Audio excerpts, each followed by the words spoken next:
25 feet of it. I don't even want to guess at how much it weighed. Well, let's see. It's probably about 30 pounds a section. 30 pounds for every 10 feet. Yeah, and each one of those Yaggies had to been around 80 pounds easily. Yeah. I was going to say, if you were using Pro Molly, you know, that you were going to be probably like, I didn't know how long it was. Let's see. You said it was how long? The stacking boom for the Yaggies, it was 25 feet of Roan 25. Oh, okay, yeah. Well, if that was Pro Molly, not only would it have been incredibly expensive, but it would have also been really heavy. You know, probably like close to 25 feet. Let's see. Probably close to 70 pounds. No, it was heavy. I had to, it took 3 of us to get it up the tower. Yeah, that sounds like quite a project. Oh, I used to do crap like that all the time. That's probably why I got a bad back. No, that's not why. You did something else, but, you know, you and me both. You know, with me it was either being stupid, playing football, or something on a jet ski, or something on a dirt bike, you know. Yeah, that was the thing, though. I never played sports. I did track for a little while, but I really never did anything, you know, super hard impact. Never played sports and never rode dirt bikes hard or anything like that. Really? Huh. Are you totally mystified as to your condition? Yeah, now the doctors don't even know why, because I got degeneration of, about 12 discs are degenerated, and 7 of them are blown out. Wow, for your age, John, that is really something. That's really advanced. You know, I'm 56, and, you know, I've got degenerative disc disease also, but I don't think I'm that bad. Man, I feel it for you, because I know what kind of pain I have, bro. That's tough. Oh, my dad, he broke his back in 2 different places, wiping out on a motorcycle, doing 90 mile an hour. He went end over end on I think it was a 900 Kawasaki into a telephone pole, walked away from it, but ended up spending 6 months in the hospital. And, well, he's 62 years old, and he doesn't walk as bad as I do. You know, we've got a lot in common. My dad has passed, but when he was alive, he had a bad back, and that was because he got blown out of it. So I was told. I don't really know if this is true or not. He says he got blown out of it. The hatch was open. They drove over an aerial artillery of some kind that didn't go off, and apparently it went off when they drove over it with the tank. But anyway, he did have a lousy back. I did see the scars, and then let's see. Oh, and then we were in that head-on accident together. So his was pretty badly messed up. We've got a lot in common, John. WA7 RPS. And V6R. And, well, probably a little bit of it with my back is, I'm all back. I only have a 32-inch inseam, but I'm 6'3", so pretty much all my body is torso. Yes. Yeah, it's the way a lot of people are in my family, moderately short legs for their height and really long backs. Oh, yeah.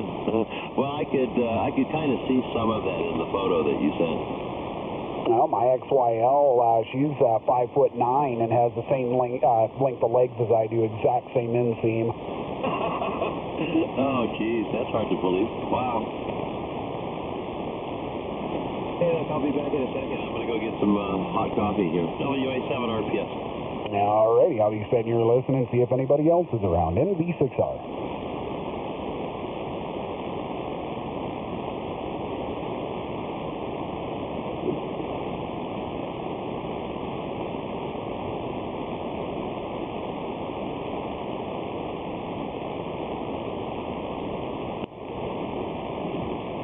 Greetings, Earthman. Well, hola. Have you heard the other John from down at Lake Elsinore, or the John up there in Pacifica, or the John over there in Colorado? I mean, last night there were 5 Johns on there, I think. Well, that boy Marshall is a good name.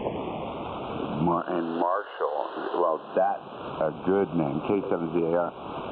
K7ZAR. That's right. Where you been? Oh, I've been here looking at antennas on the internet. I was comparing the Monster 36 to the antenna, the beam that I want, and for my needs, my beam is still better than that stepper, and even more gain. Yeah, but how much gain? A tenth of a dB? No, the stepper 36 has 3 elements on 40, but my Mosley is still a better antenna. Yeah, by how much? Well, by about half the price,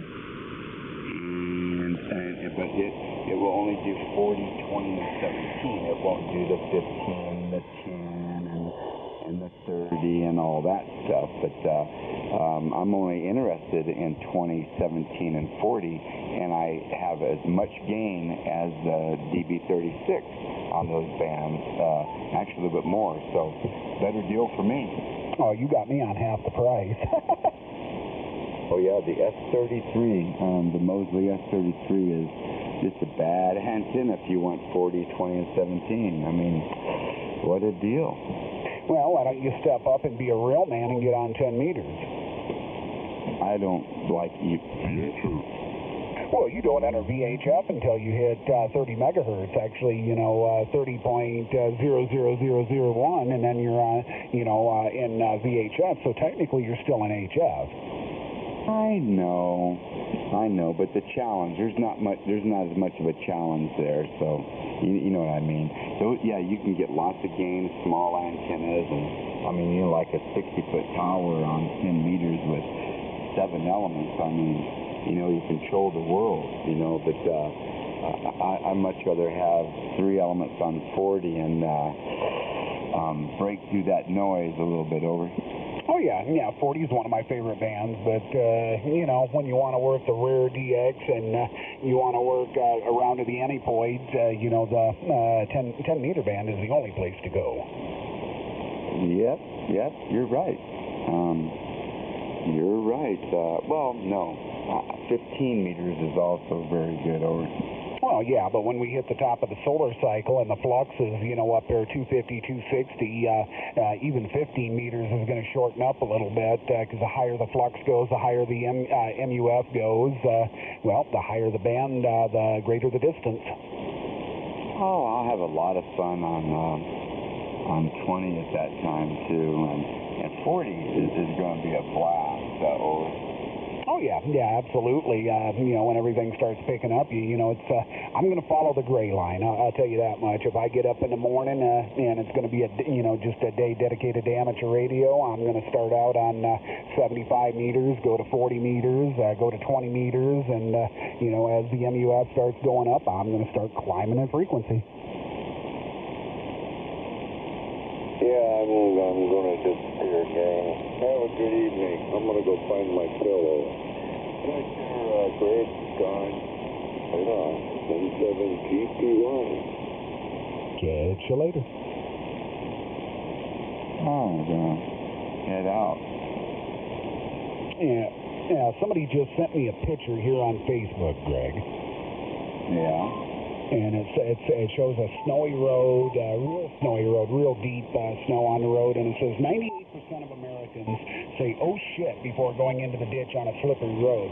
The other 2% are from Michigan, and they say, hold my beer and watch this shit.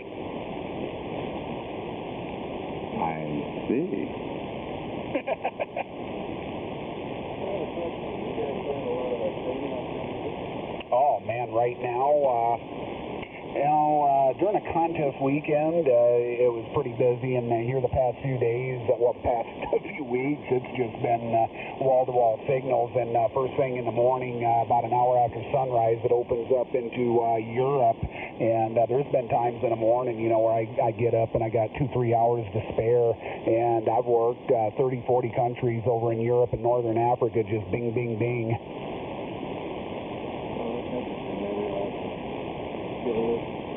Yeah, between 28.2 and 28.3, from what I understand. I haven't did a lot of research yet, but there's a whole bunch of 10-meter beacons in there, and including one of them is on the moon. That was left by Apollo 17, over. Yes, sir. That's where the beacons lie at. You are correct. Because I knew when you said 28.2 to 28.3, I knew exactly what you were going to talk about. Yes, so, sir, you could go look in the daytime. It likes to follow the daylight. Wherever the sun is, you should be able to talk. And you should be able to look at beacons and listen to the CW, then check it out on the internet and say, oh, that's Mongolia Cetos or something. K7ZER. Well, I'll go give a listen. I haven't been there for a long time. Anyway, you guys take care. Have a good evening. I'm going to go lay my head down. Temperature's on KJ 7.3, and yeah, definitely, if you're around the radio a couple hours after sunrise, check 10 meters out. And there's been some, local stuff, USA stuff on 10 meters. I've worked a lot of stations. Oh, I just heard a really loud noise upstairs. I got to go. I'll be back in V6R.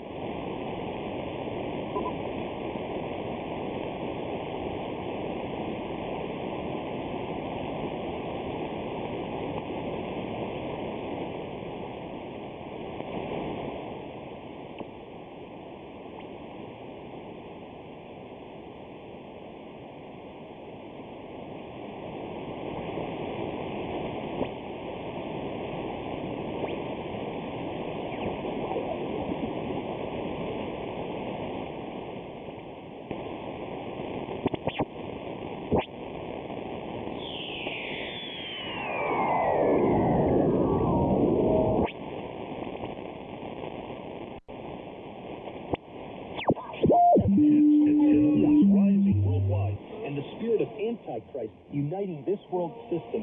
Be sure to stay informed as we send teachings on www.periloustimes.com and sign up for our free newsletter to receive prophecies, dreams, and visions of the last days in these perilous times.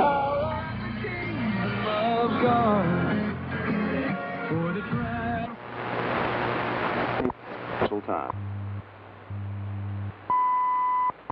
GPS users are advised that GPS status information being broadcast on WWZ will be discontinued at 2359 Zulu, 30th of November 2011. Alternatively, GPS constellation information may be obtained from the Navigation Center's website at www.navcen.usdt.gov or by calling the Coast Guard Navigation Center's GPS status hotline at 703-313-5907. The current GPS constellation consists of 32 satellites. Satellite status is provided in the next minute of this broadcast. The current GPS status. GPS satellite PRN-06 will be unusable on 1600 of the 09th November 2011 until 0300 10th of November 2011. GPS satellite PRN-04 will be unusable.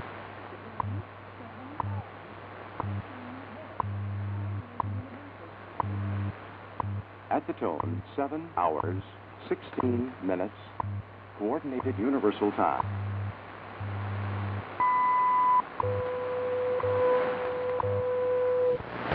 15 de noviembre del 2007, fallece el general de división Dr. Sergio.